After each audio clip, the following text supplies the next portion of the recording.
Travis and Jason Kelce's New Heights podcast and Taylor Swift's influence. In a recent episode of their podcast, New Heights, Travis and Jason Kelce discussed the profound influence that Taylor Swift's fan base has had on them.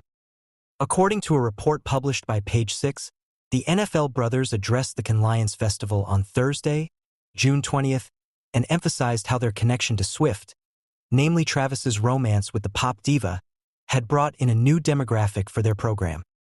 "We do have a lot of new football fans coming in," remarked the 34-year-old Super Bowl winner. "Simplifying the talks is their goal," he said, "so that the sport is more accessible to these newbies. So not just talking football like we would in the locker room, trying to necessarily dumb it down or make it more simple so that everybody can follow along and still enjoy the show." The brother of the now-retired NFL player Jason was excited to hear that the podcast was attracting more female listeners. He made the observation that the program is piquing the interest of more female viewers in football, a sport that may not have had much of an audience before. He was also pleased to see that the podcast is helping to bring dads and daughters closer together.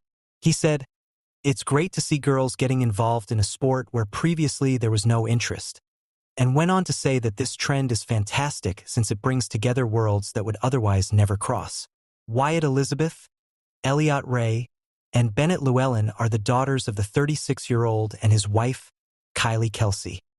In order to keep their audience engaged, Travis changed the subject and stressed the significance of reacting to their input. "You gotta listen to your viewers and you have to listen to the comments," said the comedian. "And your demographic and to see, who you're talking to, right? We may assume that the majority of Swifties would concur." In a May interview at his Kelce Jam music event, the Chiefs tight end revealed his go-to romantic dinner recipe. "I just learned how to make some home-cooked pasta, like some actual noodles," Travis said after clearly considering the question for a while. "Noodles tossed with shrimp, hot garlic, and lemon, I suppose. Shellfish linguine."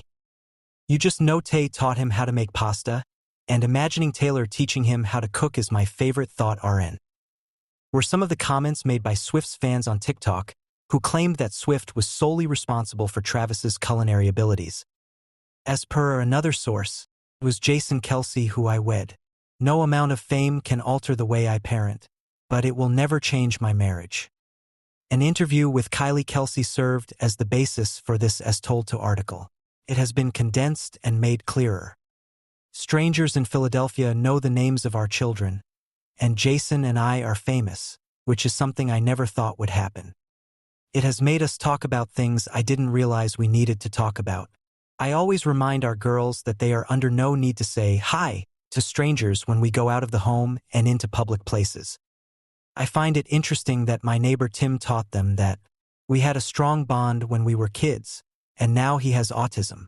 My 3 children now call him Uncle Tim." I've mentioned before how my fascination with autism began at an early age. Tim is now instructing his honorary nieces in the same neurodiversity material that he helped me learn. Having Tim as a part of my daughter's life is a blessing.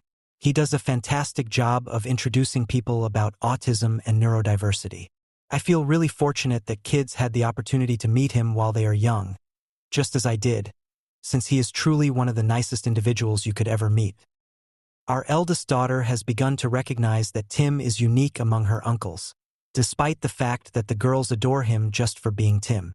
At 4 years old, Wyatt is rather extroverted and easily irritated when Tim avoids eye contact and refuses to engage in conversation. Particularly irritated her was the time he refused to say hi. I responded by saying, "Well, Uncle Tim will say hi to you when Uncle Tim is ready." We would provide that kind of kindness and space to everyone we come into contact with. We haven't even addressed Uncle Tim's uniqueness or the fact that he sees the world in a different way. Everyone should be polite enough to not feel obligated to say hi to you if they are uncomfortable doing so at that same time. Thanks to that lesson, I've been able to better instruct the girls on how to behave in appropriate public settings. The line between approaching Jason and me and calling the ladies by name is, to be honest, blurry and quite fine. And nobody is to blame since there is zero malice in any of the exchanges. Nonetheless, I always make sure to bring it up when we talk to our daughters. We discuss stranger danger, since nobody can really prepare you for the experience of being approached by a complete stranger who knows your name. We want to maintain an open channel of communication with the girls as they mature, allowing them to confide in us about anything that upsets them, even being the center of attention. No one's view of my marriage is important to me. I feel like Jason and I are a much stronger team now that we're raising 3 daughters. We are now outnumbered by the youngsters, and the battle is between us. We are no longer engaged in man-to-man coverage. Jason and I are aware that our marriage is a topic of conversation due to our public profiles, but we choose not to dwell on it. We don't try to put ourselves out there for other people's views. Instead, we utilize social media in an honest manner. Because I don't give it much thought, I don't mind when other people have views. The fact that I seldom invite others to share their thoughts is another issue.